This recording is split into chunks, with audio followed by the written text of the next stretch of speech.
তো অক্সফোর্ড কেউ যদি বলে যে জুলাইতে আপনারা ভ্যাকসিন ডেভেলপ হয়ে যাবে, অনেকে কিন্তু ভ্যাকসিন অনেক রাবিশ কথা আপনার বলছে। আপনার এই রিউমার রাবিশ কথা থেকে প্লিজ প্লিজ আমার অনুরোধ আপনি শুনবেন না।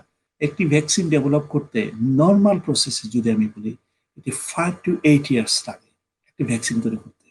5 to 8 ইয়ার্স? আমরা তো 5 to 8 ম্যাক্সিমাম 18 মাস শুনেছিলাম, এখন 5 to 8 ইয়ার্স আবার কেন আসলো?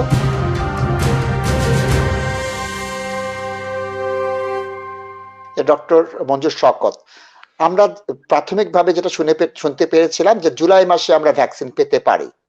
আমরা তো এখন একটা দোটানায় আছি, আমরা এখনো অগ্রগতি জানি না। 6 মাস হয়ে গিয়েছে, যে 6 মাসের মধ্যে এক্সপার্টাইট করে তারা আনবে। আমরা শুনেছি অক্সফোর্ড সেকেন্ড স্টেজে চলে গিয়েছে, কিন্তু এখন তো আমরা কন্ট্রাডিক্টরি জিনিস শুনতে পাচ্ছি। এই বিষয়টা একটু জানতে চাই।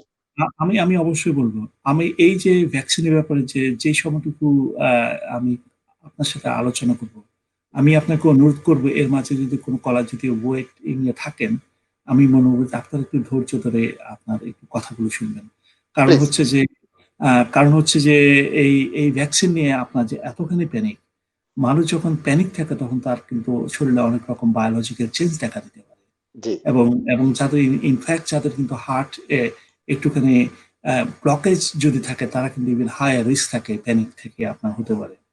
তো ভ্যাকসিন নিয়ে নর্মালি আপনি আমাকে শুরু করেছিলেন যে ভ্যাকসিন তৈরি হতে কতদিন সময় লাগে।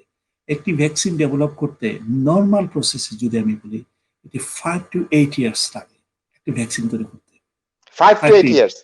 আমরা তো ম্যাক্সিমাম 18 মাস শুনেছিলাম, এখন 5 to 8 ইয়ার্স আবার কেন আসলো?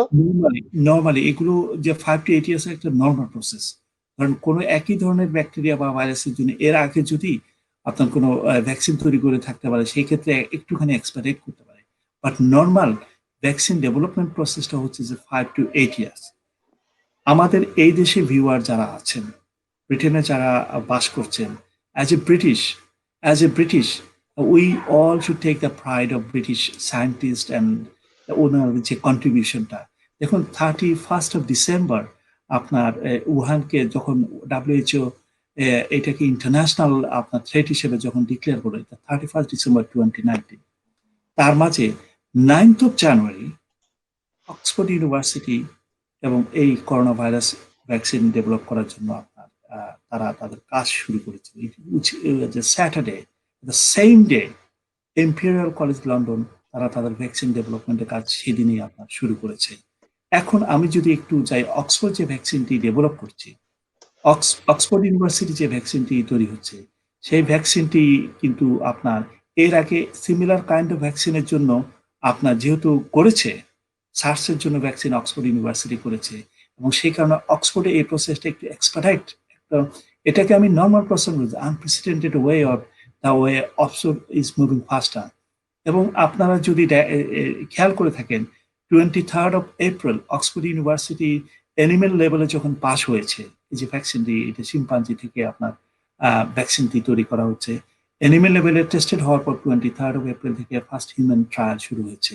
আপনাদেরকে আরেকটু জানিয়ে রাখি, সারা ওয়ার্ল্ডে 125 ভ্যাকসিন ডেভেলপমেন্ট প্রসেসে আছে।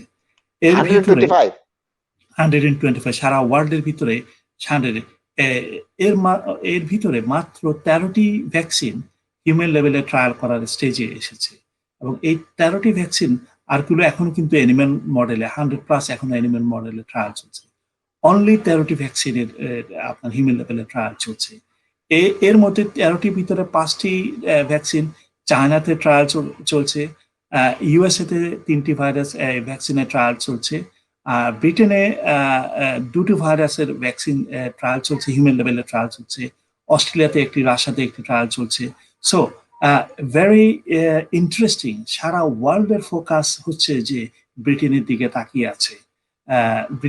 ব্রিটেন থেকে আপনার কবে ভ্যাকসিনটা আপনার তৈরি হবে, অক্সফোর্ড ইউনিভার্সিটি বা ইম্পেরিয়াল কলেজ লন্ডন কখন ভ্যাকসিনটা বলবো যে আমরা সাকসেসফুলি ভ্যাকসিন ডেভেলপ করেছি।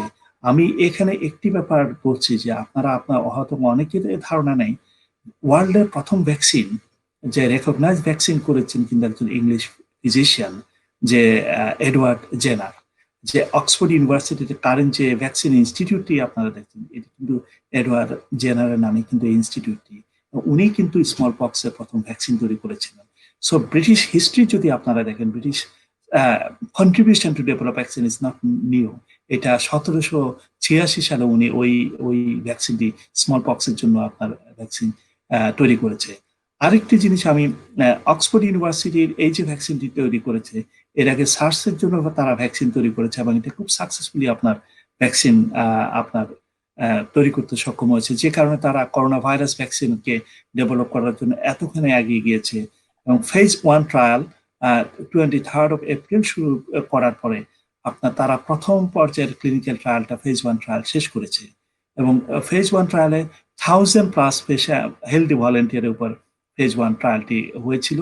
এবং সেটি আপনার যাদের হেলদি ভলেন্টিয়ার, যাদের বয়স হচ্ছে যে 18 থেকে 65 বছর বয়স, যাদের, তাদের ক্ষেত্রে ট্রায়ালটি করা হয়েছে। এবং by God grace it is a successful phase 1 trial. এবং আপনার সেকেন্ড ফেজ ট্রায়ালের জন্য অলরেডি ভলেন্টিয়ার রিক্রুটেড হয়েছে এবং Oxford university very soon second level আপনার ট্রায়াল শুরু করবে। তো অক্সফোর্ড, কেউ যদি বলে যে জুলাইতে আপনারা ভ্যাকসিন ডেভেলপ হয়ে যাবে, অনেকে কিন্তু ভ্যাকসিন অনেক রাবিশ কথা আপনার বলছে। আপনার এই রিউমার রাবিশ কথা থেকে প্লিজ আমার অনুরোধ, আপনার শুনবেন না। অক্সফোর্ড ইউনিভার্সিটির যে ভ্যাকসিন লেভেল 2 ট্রায়াল যেটা চলছে হিউম্যান লেভেলে, সেটিতে কিন্তু 55 বছরের চেয়ে বেশি বড় যারা আছে, যারা হাই রিস্ক মানুষ যারা আছে, তাদের দেহেতে ট্রায়াল চলছে। যেমন একটি গ্রুপ হচ্ছে 55 years to 70 years, there is another group higher risk than 55 years old, and আর সেকেন্ড গ্রুপ হচ্ছে আপনার 70+ ইয়ার্সের জন্য সেকেন্ড গ্রুপ। আরেকটি গ্রুপ হচ্ছে 5 to 12 ইয়ার্সের বাচ্চাদের মধ্যে আরেকটি গ্রুপে। এই তিনটি লেভেলের সেকেন্ড ফেজে ট্রায়াল চলবে এবং এইটির ফলাফল আমরা আশা করছি যে অগাস্টের ভিতরে এটির ফলাফল জানা যাবে। এই লেভেলে যদি সাকসেস যদি চলে আসে, then what gonna happen, then next third phase phase 3 trial চলবে, যেটি 18+ মানুষকে এই ভ্যাকসিনটা। ডক্টর শওকত, আপনার বক্তব্যের সমর্থনে আমি একটা নিউ ইয়র্ক টাইমস এর গ্রাফিক দেখাতে চাই। এটা আমি খুব পছন্দ করি এই প্রযুক্তিগুলো। আপনি যেটা বলেছেন 16 বছর দেখিয়েছে, আপনি দেখেন 2020 থেকে 2036, নরমাল হলে 2036 লাগবে, আপনি দেখেছেন জি, এইটা। এখন কি করছে, এটা বলছে একাডেমিক রিসার্চ, প্রিটার clinical, phase 1, phase 2, phase 3, building in factories, তারপর হচ্ছে ম্যানুফ্যাকচারিং, অ্যাপ্রুভাল, ডিস্ট্রিবিউশন। এটা যেটা 2036 পর্যন্ত লাগতো, আপনি যে 16 বছরের বয়স কথা বলেছেন, জি, হাইস্ট 16 বছর পর্যন্ত লাগতে পারতো। তারা বলছে আইদার অগাস্ট 2021 অর জানুয়ারি 2022। দেখেন এইখানে কিন্তু দিয়ে দিচ্ছে, এইখানে আমরা দেখতে পাচ্ছি এই লাইনটা এখান থেকে কমিয়ে তারা এখানে দিচ্ছে। এটা অটোমেটিক ভাবে আমার দেখাচ্ছে যে কিভাবে করে এক্সপার্টাইট করছে এই জিনিসটা। এই জিনিসটা আমার খুব ভালো লেগেছে। আপনার বক্তব্যের সমর্থনে আমি দেখালাম এটা। আমি আপনাকে এর সাথে ধন্যবাদ নাশিদ রহমান। আপনার your mind is always a very research mind. You try to show your things, present your findings with evidence. I really appreciate that. আমি এই যে কথাটি বলছে যে এখানে আরো আমি একটু আশার কথা শোনাচ্ছি। দেখুন, করোনা ভাইরাস নিয়ে মানুষ এতখানি চিন্তিত। ইম্পেরিয়াল কলেজ লন্ডনে যে ভ্যাকসিনটি তৈরি হয়েছে, সেটি কিন্তু ডিফারেন্ট টেকনোলজি। আপনার নর্মালি যখন ভ্যাকসিন তৈরি করা হয়, সাধারণত একটা উইকেন্ড ভাইরাস বা তার পোর্শন থেকে কিন্তু ভ্যাকসিন তৈরি করা হয়। ইম্পেরিয়াল কলেজ লন্ডন যে ভ্যাকসিনটি তৈরি করছে, এই ভ্যাকসিনটি কিন্তু কোনো উইকেন্ড পোর্শন অফ ভাইরাস থেকে না। এটা চায়নার করোনা ভাইরাস থেকে জেনেটিক ম্যাটেরিয়ালস কালেক্ট করে এটি সিনথেটিক ওয়েতে আপনার এই ভ্যাকসিনটি তৈরি করা হচ্ছে। It's completely new technique. এটার অ্যাডভান্টেজটা হচ্ছে কি, এটা যখন এই যে সিনথেটিক ম্যাটেরিয়ালটাকে যখন প্রসেস করার পরে আপনার মাসল সেলে আপনার ইনজেক্ট করা হবে। মাসল সেলে যখন এই ভ্যাকসিনটি, ট্রায়াল ভ্যাকসিনটি যখন ইনজেক্ট করা হবে, অলরেডি এটি কিন্তু এনিমেল লেভেলে কিন্তু সাকসেস হয়েছে।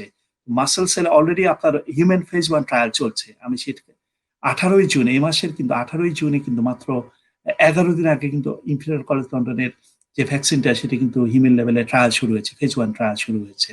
আমাদের এবং প্রচুর কলার, আপনার অনুমতির দিকে আমি 2টি কল নিতে পারি? আমি অবশ্যই কল দিব, তার আগে দুটো কথা বলে নিচ্ছি। সেটি হচ্ছে যে এটি যেহেতু হিউম্যান লেভেলে আপনার ট্রায়াল চলছে, এই ভ্যাকসিনটি কিভাবে কাজ করবে, এটা যখন কারো মাসলে দিয়ে দেওয়া হবে, তখন করোনা ভাইরাসে আপনারা খেয়াল করছেন যে আপনার ভাইরাসের সারফেসে একটা স্পাইকের মতো থাকে, এই স্পাইক প্রোটিন। তো এই ইম্পেরিয়াল যে নিউ টেকনিক আপনার যে ভ্যাকসিন তৈরি করছে, এটি থেকে যে যখন মাসল দেওয়া হবে, তখন মাসল সেল থেকে এরকম স্পাইক প্রোটিন মতো প্রোটিন তৈরি হবে, স্পাইক তৈরি হবে, যারা বডিতে অ্যান্টিবডি হিসেবে কাজ করবে। যখনই কোনো ইনফেকশন আসবে, তখনই কিন্তু এগুলো আপনার করোনা ভাইরাসের সাথে ফাইট করার মতো আপনার ক্যাপাসিটি থাকবে। আর ইম্পেরিয়াল ভ্যাকসিনটি যেটি করছে, অক্সফোর্ড ইউনিভার্সিটি যেমন করেছে ১,০০০ ভলান্টিয়ারের জন্য ফেজ 1 ট্রায়াল। ইম্পেরিয়াল তাদের ভ্যাকসিনে করছে আপনার মাত্র ৩০০ ভলান্টিয়ারের মাঝে করছে। এবং সেখানে অক্সফোর্ড ইউনিভার্সিটির যেটা ছিল ১৮ থেকে ৫৫ বছর পর্যন্ত হেলথি ভলান্টিয়ার সিলেক্ট করা হয়েছিল। ইম্পেরিয়াল কলেজের ভ্যাকসিন যেটা আমাদের হসপিটালে এটা ডেভেলপ হচ্ছে, সেখানে ভলান্টিয়ারের বয়স হচ্ছে, হেলথি ভলান্টিয়ার যারা আসছেন তারা হচ্ছে 18 থেকে 45। কারণ হচ্ছে 45 এর ভিতরে পরে কিন্তু ইমিউনিটি ফাংশন কিন্তু একটু কমতে থাকে। যেহেতু একটু নিউয়ার টেকনিক, সে কারণে একটু আপনার কম রিস্ক নেওয়া হচ্ছে। তার পাশাপাশি আরেকটি জিনিস হচ্ছে, অক্সফোর্ডের ভ্যাকসিন কিন্তু একটা ডোজ দেয়া হতো তাদের ফেজ 1 ট্রায়ালে। ইম্পেরিয়াল ভ্যাকসিনে কিন্তু ২ টি ডোজ দেওয়া হচ্ছে। প্রথম ডোজের পরে আপনার 4 উইকস পরে, যিনি ১৮ জুন ভ্যাকসিন পেয়েছেন, উনার সেকেন্ড ডোজ পাবেন উনি ১৮ ৪ সপ্তাহ পরে। সো আপনার অগাস্ট পর্যন্ত এই ফেজ 1 ট্রায়ালটা শুরু হবে। অগাস্টের পরে আরেকটু লার্জ স্কেল অ্যারাউন্ড ৬,০০০ হেলথি ভলান্টিয়ারের মাধ্যমে এগুলো টেস্ট করা হবে। Hopefully end of this year, Imperial probably will let the whole world know this. We have developed from the completely new technique, developed a very successful vaccine that will be actually, in fact, it will be more efficacious, more powerful than Oxford vaccine.